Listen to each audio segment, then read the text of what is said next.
podcast.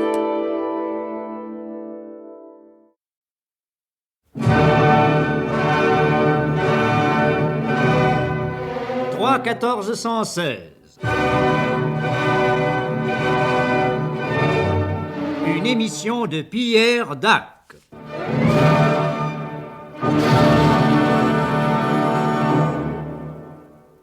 Citoyennes, citoyens, mesdames, mesdemoiselles, messieurs, mon général, ma sœur.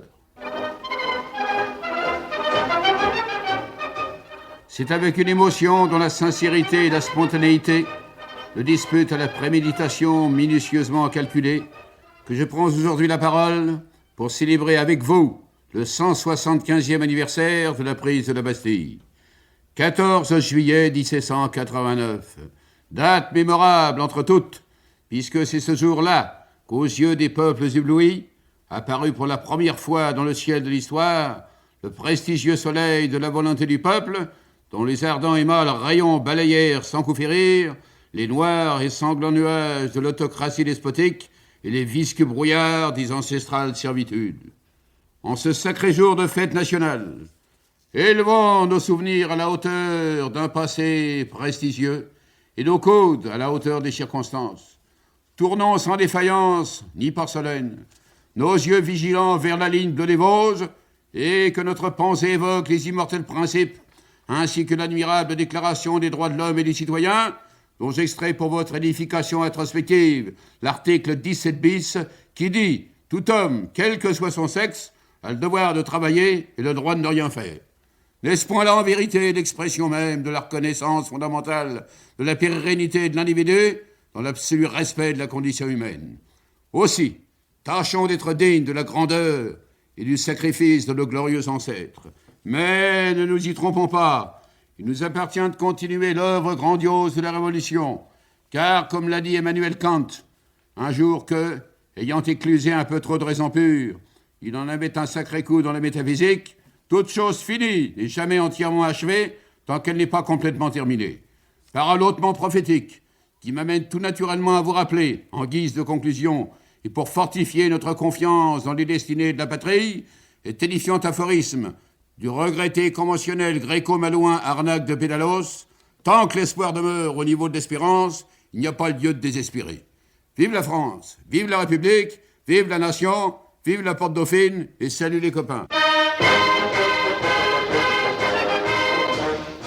Ouais, alors pourquoi le cacher? Oui, patron. Oui, patron, bien sûr, vrai, patron. Hein? D'ailleurs, qui aura l'idée de le cacher? Voyons, ici, on n'a rien à cacher. Voyons. Alors pourquoi le cacher? Quand Jean-Paul Sartre a refusé le prix Nobel, tout le monde ici a compris le sens de son geste. Allons, voyons. Bah tiens, tout le monde a deviné qu'il lançait une nouvelle philosophie, la philosophie du refus. Parfaitement, patron. Ah, c'était clair et net, non? En si bémol aussi. Quoi? Clair et net en si bémol. Il est amusant, Robert. Non, Ça, Idiot, patron. On a tout à fait le droit de refuser ce qu'on nous offre. Rien ne nous oblige à l'accepter. Nous avons voulu connaître les répercussions que cette philosophie avait dans le grand public. C'est pourquoi nous avons interrogé à droite et à gauche, après avoir, ça va sans dire, commencé par le milieu. Monsieur Gandin, vous êtes employé de bureau. Mais ça ne m'empêche pas d'avoir une opinion. Moi, je vous dirais que personne n'a jamais eu l'idée de m'offrir 28 millions. Non, mais si ça arrivait, eh bien, je me méfierais. Oui, monsieur, on ne vous offre pas une somme pareille comme ça pour le plaisir. Après, vous vous trouvez embringué dans des histoires de gangsters. C'était pas net, son affaire. C'était pas net du tout, son affaire. Très vite, le monde entier a adopté cette philosophie du refus. Elle est devenue la philosophie de Monsieur Tout-le-Monde, et voici quelques scènes que nous avons enregistrées dans la rue à l'improviste. Et à vous cette voiture là? Oui, pourquoi? Bah vous êtes en stationnement interdit, je vous donne une contravention. Eh bien, mon ami, je la refuse. Ah, Non, n'insistez pas, je n'en veux pas. C'est combien vos choux-fleurs? 5 francs 50 kilos. Ah bah dites donc, c'est cher. Eh ben c'est le prix, puis c'est même mon dernier prix. Bah votre prix, vous pouvez vous le garder, votre prix, ouais. Entrez! Ah, c'est vous, monsieur Aymar. Vous m'avez demandé, patron? Oui, monsieur Aymar, oui. Je suis très content du nouveau programme que vous avez préparé. Ah. Oui, j'ai trouvé ça très bien présenté. En conséquence, j'ai décidé de vous augmenter de 200 francs par mois. Mais ça fait 20 000 francs, patron. Eh oui. Et en plus, je vous donne une prime de 150 000 francs à la fin de l'année. 105... Oui. 15 millions? Alors, pardon, vous avez 1500 francs. Hein. Eh bien, patron, je suis disciple de Jean-Paul Sartre. Je refuse. Ainsi, petit à petit, cette philosophie du refus a envahi notre vie de tous les jours. Désormais, quand quelqu'un vous dira Je vous donne un avertissement. Je vous donne mon avis. Je vous donne le bonjour. Je vous donne nos 8 jours. vous serez en droit de refuser ce cadeau. Pour conclure ce reportage, nous sommes allés rendre visite à Jean-Paul Sartre pour lui demander si nous avions bien compris son message, si nous avions bien interprété sa philosophie du refus. Malheureusement, il a refusé de nous recevoir.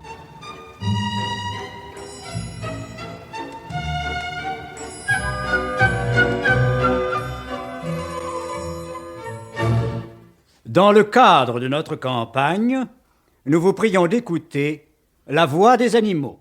L'ORTF, qui est une eau minérale pure et sans tache comme les autres, se doit d'être la tribune des aspirations de toute la nation. Et pourquoi ?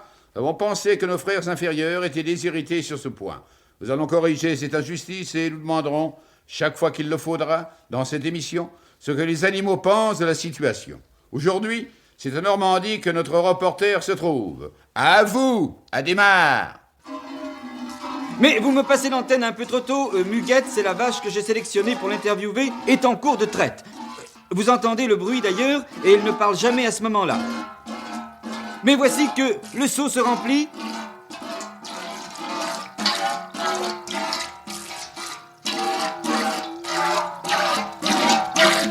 Je pense maintenant pouvoir poser ma question. La voici. Que pensez-vous, Muguette, du problème du lait ?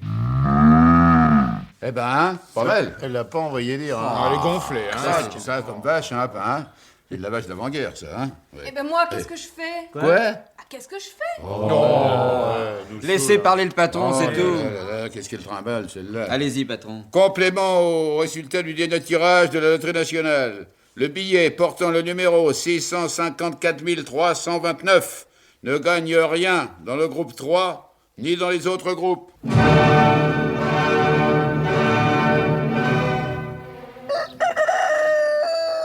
Vous n'aimons pas beaucoup en principe. Vous parlez d'événements qui risquent d'avoir une résonance dramatique. Ah bah effectivement, la résonance dramatique, c'est pas agréable. Hein. C'est vrai, ça fait mal aux oreilles. Oui, je dis pas, mais il se déroule actuellement dans notre pays des choses trop graves pour que nous les passions sous silence. Ah bah à tout prendre, alors passer sous silence, c'est encore plus désagréable qu'une résonance dramatique. Toujours est-il qu'il nous est impossible de ne pas parler de la manifestation. Oui, ça on se demandait depuis 8 jours si elle aurait lieu et... Et on a bien cru qu'elle serait annulée. Oui, bah enfin finalement tout s'est arrangé et la manifestation se déroule en ce moment. Notre envoyé spécial est sur place. Immédiatement, nous établissons la liaison. Eh bien, effectivement, la manifestation est arrivée à son point culminant, si j'ose m'exprimer ainsi. Le carrefour est à la fois noir de monde et noir de fumée. Et devant moi, 150 à 200 000 personnes protestent.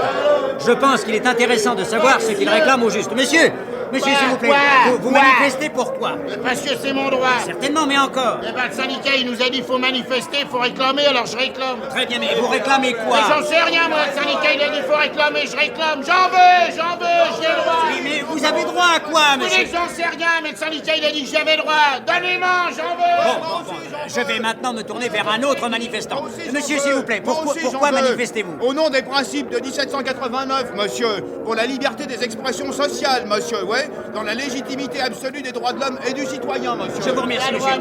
Mais vous manifestez bien dans un but précis. Non, monsieur, pas du tout, non, justement, je manifeste pour prouver que chacun est libre de manifester, pour manifester son désir de pas être d'accord. Je vous remercie.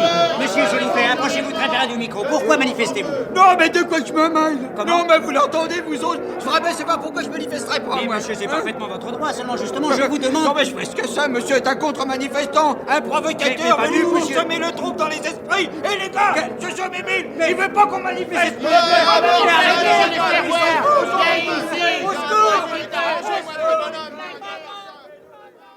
Allô, la manifestation, vous nous entendez? Allô? Allô? Non, non, non. Non, bah non, ils entendent. Bon, eh ben, je crois que c'est fini pour lui. Ouais, hein. non, c'est fini. Bon. Eh ben, de toute manière, j'espère qu'on pourra tout de même récupérer le micro. Oui, c'était un beau petit micro, patron. Ah oui, Et ouais, enfin, ouais. c'était quand même notre rôle de rendre compte de cette manifestation. Hein. Je crois bien. Et d'autant que ça prouve que les lois sociales sont bien faites en France. Ça c'est Ah bien ouais, vrai, ouais, patron. ouais, Ça ouais, c'est bien patron, vrai, vous êtes patron. patron. Patron, D'ailleurs, patron. si vous voulez mon avis, hein, eh ben, si la France n'était pas ce qu'elle est, c'est-à-dire la France, tous les Français seraient des étrangers.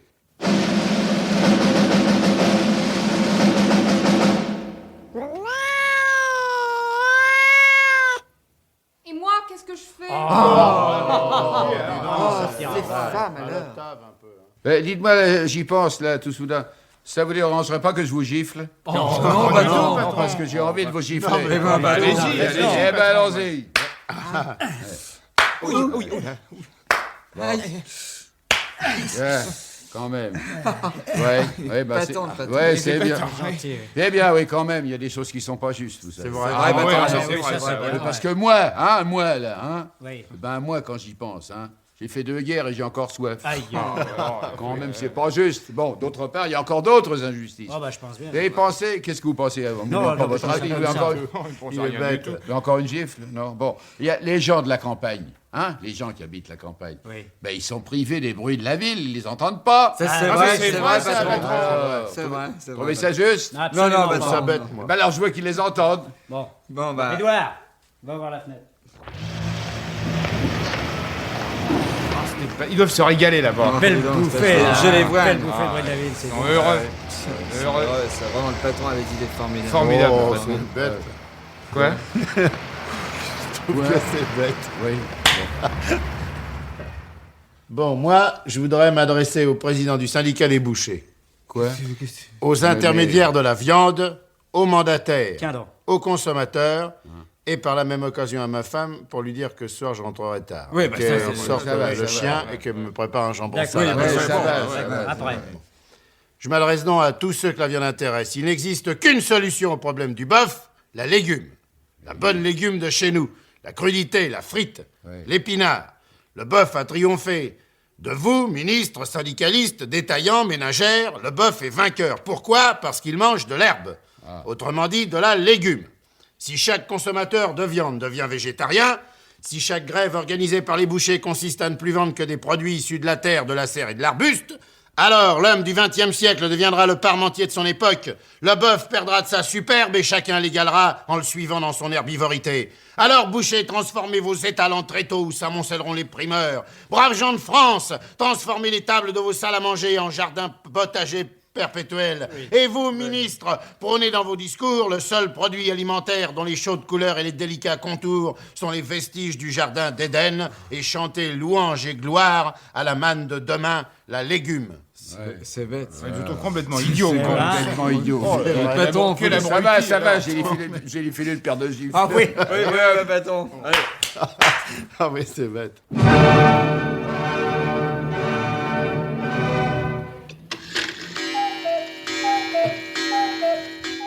Et moi, qu'est-ce que je fais? Oh, effectivement. Je ne voudrais pas terminer cette 427e émission sans vous rappeler que c'est samedi prochain à 21h, en la grande salle Crado, que la Société des trompes de stage de la région parisienne donnera au bénéfice de sa caisse enregistreuse de secours son grand concert annuel avec la précieuse participation de l'ensemble national folklorique de l'ORTF. Au programme, l'ouverture du compte en banque de Wilfried Baumgartner, le 2e poème à la mémoire de Paul Chausson et le célèbre concerto en sous-sol mineur opus 54-46 et la suite pour trompette Bouchier à l'Emery et orchestre à responsabilité limitée.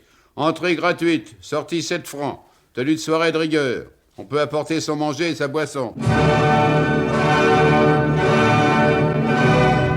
C'était 3-14-116. Une émission de Pierre Dac.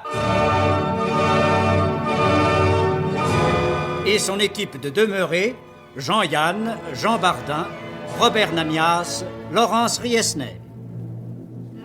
Avec la participation exceptionnelle d'Yvonne Taquet, Sauvier du Chimoire du Ferlon sous plaque. Oui, d'accord, mais qu'est-ce que je fais? Et de qui est la mise en nom? Mais Pierre Arnaud de Chassy-Poulet, voyons.